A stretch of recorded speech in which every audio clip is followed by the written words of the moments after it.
Hello, everybody. I'm Natasha Nandini, and in honor of the 10th International Yoga Day coming up on the 21st of June, I am speaking to friends, colleagues, and students, all who have in some way had at least 2 decades of experience in the field of yoga and its subsidiary practices. And I'm doing this in the hope that they will share with us some of their personal experiences and insights so that this can help us on our path, wherever we are on that path.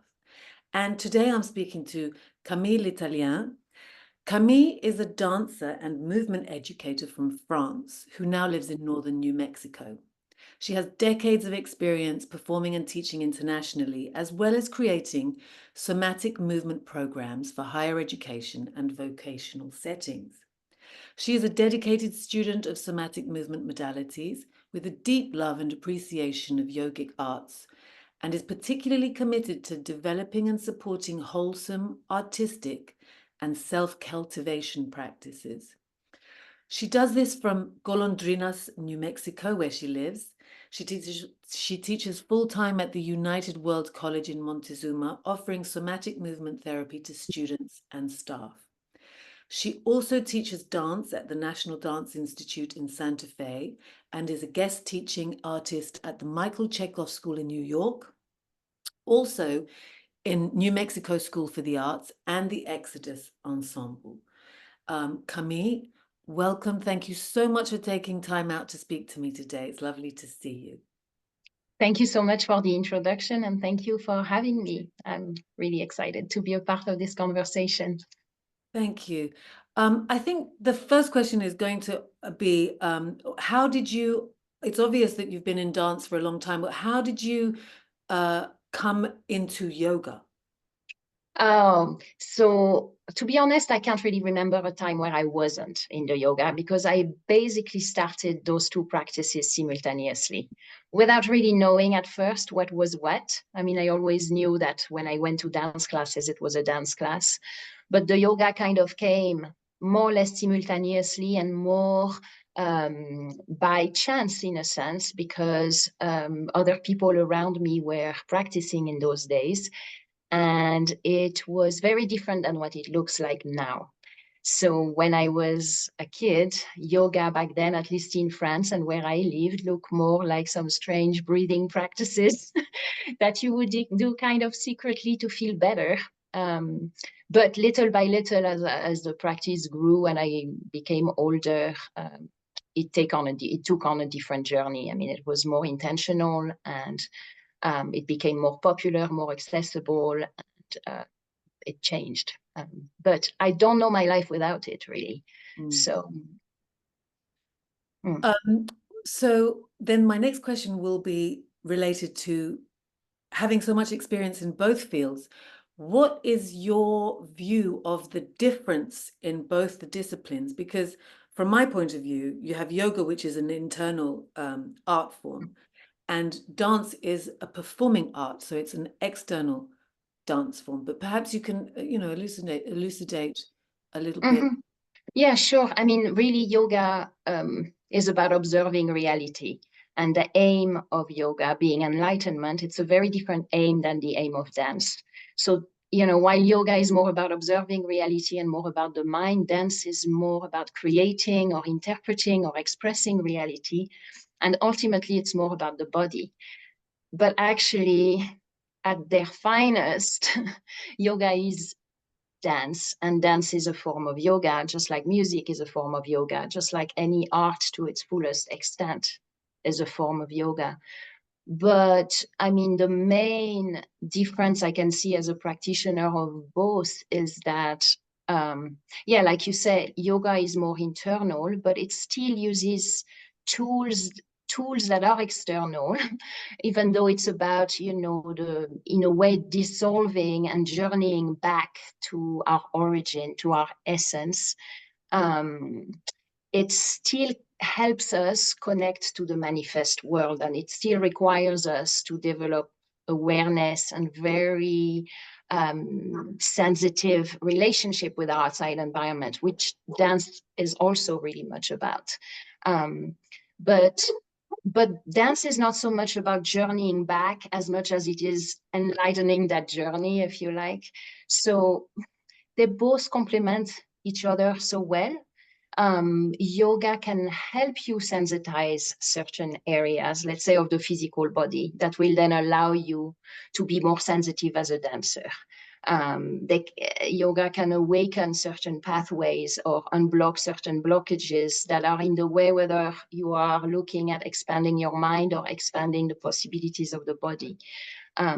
So it really gives you a lot of tools to essentially become freer and more open to receiving what's there. And in that sense, again, they join each other again, because yeah, sorry, I mean, you can You can use you can use the yoga to enhance your dance, for example. yeah, absolutely.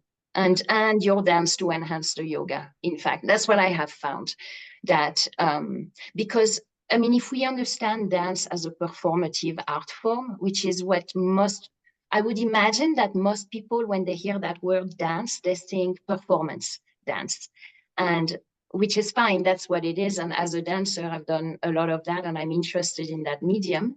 Um, but and so if you think of the dance world as in the dance training that dancers go through in order to become performer, the approach is more external in that you learn by repetition, by copying form, by trying to achieve a certain form, let's say, and you do that externally. Whereas in the yoga, it's the opposite. You still manipulate, but you do it from an internal viewpoint. I mean, that's the traditional way of learning dance, right? But there are a lot of dance modalities that actually are very similar to the yoga in that they really ask you to tune in internally and to develop that much more harmonious, organic, natural way of moving. Well, Um, in fact, I mean, from my background, which is Indian classical art forms, you have Sangeet, which means music, but it also is an umbrella term for instrumental voice, so singing and dance, and then you have all those that can be split into two pathways. One is actually called marg, which is a path, and it is the path of internal searching towards enlightenment, and it's different to desi music, for example, or dance, which is an expression of the mundane life. So you're expressing the trials and tribulations of what's going on in an everyday life. So there is actually an art form which is yogic by nature. And so maybe that's the same as what you're talking about, that some of the yeah, elements take you inwards. Yeah, absolutely. And just like in dance, you can, you can create a dance, let's say, to tell a story or to remember a story or to find your place in the story. And so in that sense, it's about remembering, just like the yoga can be about unfolding all the layers and remembering your essence. But still fundamentally, I think there's something that's worth noting when you think of those two different worlds, especially as a performer, is that if you perform dances for an audience that's a human audience, I mean, and you go to the theater and see a dance that you pay for, then it's very different than dancing as an offering or as a remembrance or as a ritual or as a way to be okay with yourself. But when you dance as a performance, there is that sense that the dance is about expressing something specific about that person or about interpreting. So in other words, it's about becoming special and becoming somebody. And it's in this way, it can become very different than the yoga. So, and the dance world as we know it, meaning the industry of the dance world, the performance industry, and especially in the US, I think it's especially true here. It's really about building up somebody to become really special, to become a star, while everyone else may not get to that status. And it's, I mean, it's okay. I love going to see big stars. And I think it's amazing that people can be given that opportunity to have all the means to create something incredibly beautiful and ornate. But equally important, I think, is when you are in that process of becoming a dancer, of being a dancer, of being involved in your process, is to remember, and that's where the yoga becomes really helpful yet again, that the process that you take yourself through and that you share with other people is just as real when it's small, and maybe it's even realer than when it is extracted from the day to day, you know. Like if you think of like the image that I really like, for example, when I think about that, is that all those dancers, all of us humans that are essentially dancers by nature. I mean, we move, we interact with the world, we receive sensation, they become feeling, they become emotion, we want to share them. It's a way of being in the world. It's like all these beings, all these people like wildflowers in a field. And that's also an image I like when I think of the expansion of the mind and the freedom I find in the yoga, the wildflower field. But then the performer on stage is the flower you cut and stick on a vase, and that's the very special flower that you present, you know. And it's good. There's nothing wrong with that beautiful flower in the vase. I love going to see the beautiful flower in the vase, but it doesn't exist unless it was in the field, in the wild, with all the other flowers first. So for me, those two practices, they're really connected. So we could even say that the yoga has helped you sort of stay at a level where, you know, the ego hasn't had that chance of becoming too big, and where it's difficult to actually come away from that idea of being just that special person. Mm, And I mean, because I know that you're also you do a lot of work with teenagers, and mm.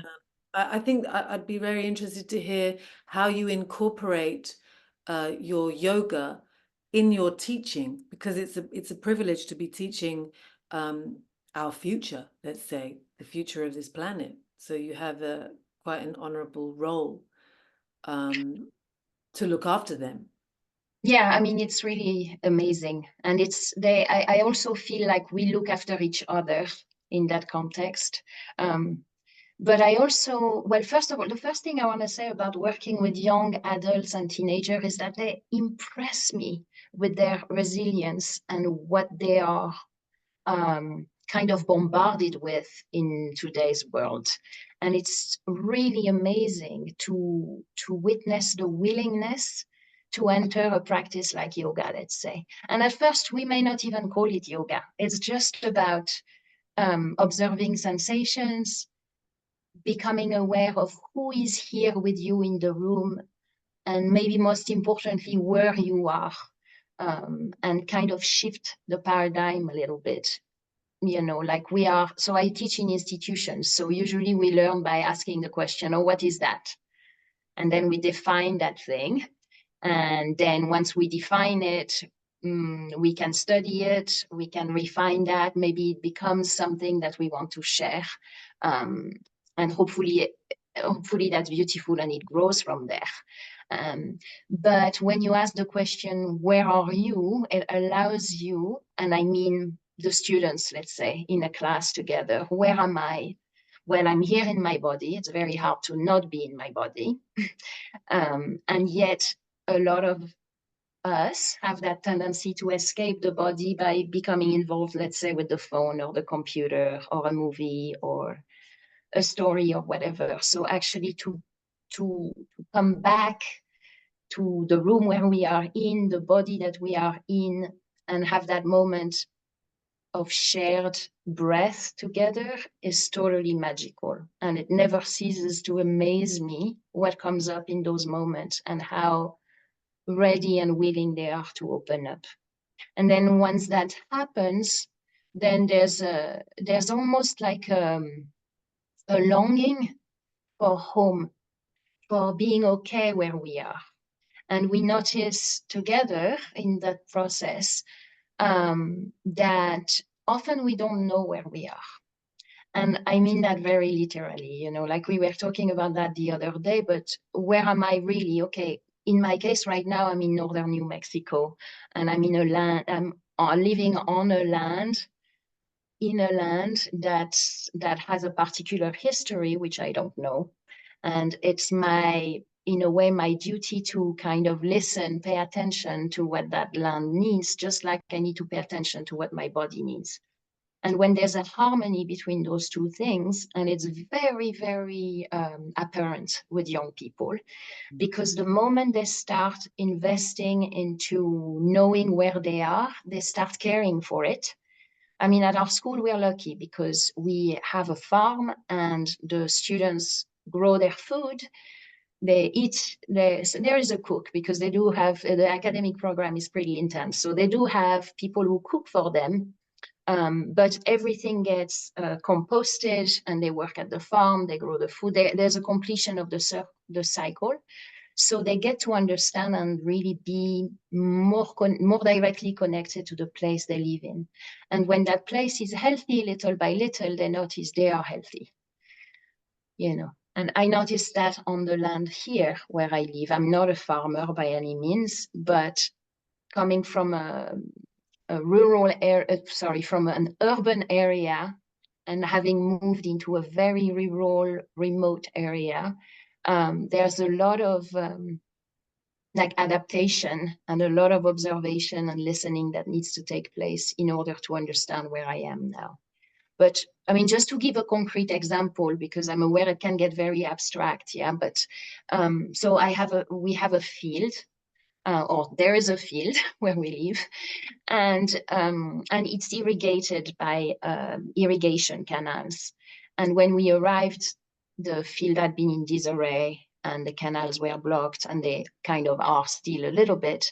But the more we started cleaning the canals of irrigation, the more the water was flowing, the better the grass was growing, the horses were happier, etc., etc. And all of a sudden you realize you feel better. All that, you know, all that to say that there is no such thing. And all the while I was still practicing my yoga, my dancing. Nothing really had changed other than the fact that now the water was flowing. And it had a direct effect on my own health, my well-being. And it's what I see in the teenagers, is that if they can be involved in something real, that is the environment that they live in, that is not the phone or the thoughts, but something really manifest, then the engagement becomes practical and it has a function and it has an immediate echo in their own health. Yes. Also, it's basically seeing that we're not just this, but we are also responding to our environment. And so there's a harmony, not just internally, but also with that is around us. So making them aware of that, I suppose that's great. But also the other question I have about young adults is, I mean, if I remember when I was a teenager, I was extremely self-conscious. So can you talk a little bit about something that you have perhaps witnessed in your students, this maybe some kind of change that you've witnessed that they've gone through when they've you've implemented and taught them some yoga? Oh, well, the big one is, but again, you know, the generations have changed. I mean, I too, like you, remember being so self-conscious as a teenager. And they still are, but I think that self-consciousness has also changed because of the social media, but also because of all the new, you know, all the new, how do you call it? Not terminology, but all the new vocabulary that now people have access to. They have the words to express certain things which we didn't have 30 years ago, 40 years ago. But anyway, to go back more directly to your question, one thing that's well, there are a few things that have been really useful. One is it's more Ayurveda than yoga, really, but it's about seeing the world with its elemental structure and Oh, that's teaching them. I still mean, part it's of yoga, yes. sure. Thank you. Thank you for bringing me back. Yes. Um, but when we talk about health, for example, and when we talk about, okay, why would we do yoga? Because really we have so much to do. Why would we take time doing yoga? Mm. Well, actually to save time, but not just to save time. Let's just give it a try and see what happens. But if the premise is to feel better, to journey back home, to be in a place of ease, um, then the yoga is so useful because we are all born different from each other, and we are all born totally um, unique. And so therefore, there is not something that would fit for everybody. And there is no route, while there are principles that can be helpful to everybody, everyone's needs are different. Everyone's health looks very different. And I think that's very freeing for a teenager to think health and beauty has nothing to do with a standardized way. And once that's integrated somewhat, that that gives a lot of freedom, and that gives new aspiration to be the person that you are as opposed to the person you think you want to be or you think you should be. Um, that is really, sorry, you wanted to say something, Natasha. No, that's fine. It's great what you've said. In fact, I'm going to move on now and just ask you if you have any advice for teenagers who perhaps feel intimidated to attend a yoga class or a dance class. What would you say to them? I think that idea that you need to be flexible to do yoga or dance for the Yeah. matter is still very strong. Mm. And I And would it's not true. And it's really, yeah, I mean, it's not true. And it has nothing to do with that, first of all. And you can't make a leaf grow by stretching it. You Yeah. give it good compost, good soil so that it can grow. And so it has nothing to do with being flexible. That's the very first thing I would say. And also, it's so fun. It's so joyful. And it's such a journey that takes you out of the mundane. It gives you such a great break from what you think life is, that it's just worth every effort in terms of time, money, commitment. I would just say, if you have a curiosity towards those practices, just go ahead and try them, because there's nothing more transformational than either of those two practices. And then neither one of them require you to be any specific way. The way you are to start the yoga, to start dancing, is already perfect. That's excellent. That's excellent advice. Yes.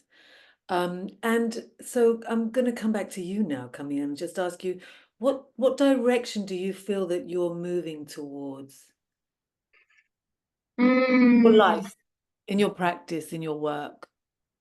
well, I mean, I think what I'm moving toward is more life creating practice, life sustaining, life creating, life celebrating practices. And so like I mentioned briefly earlier, I live in rural northern New Mexico now. And my partner and I, and my children also are animals. We are part of this adventure now, which has to do with creating a space where all these explorations we've talked about are possible and are celebrated and supported one way or another. So I feel that, for the longest time, my process as a researcher of movement was split between my own research as an individual and my teaching. a little bit the performing too. But now it's really about developing collaborations, like long-term relationship with the land, with the animals, with the humans that are interested um, in these things. Self-cultivation. Yeah, absolutely. So, because we've talked about this before, and so I'll just clarify that, what I've understood is that you have this beautiful land, actually quite sacred land in a way, Mhm. the area that you live, and you are now ready and open to facilitate those who may wish um, to go somewhere on a retreat for themselves, to get to know more about themselves and their the creative aspects that they may have within them. Yeah, I mean we are definitely, it starts happening. It's been a little bit of a slow process because when we first moved in, the pandemic happened. So everything kind of got shambled and the world changed, which was actually in a way also a gift because it allowed a little bit more time to really dream about what that place can be. But yeah, now we are, I mean, this year, we started having artists coming in mainly to collaborate with me. So the artist that was coming was able to collaborate with me on something and to create something. We also have some students who come to study yoga or somatic movements, or some students come more for rehabilitative purposes. Some students come more to maintain health. Um, and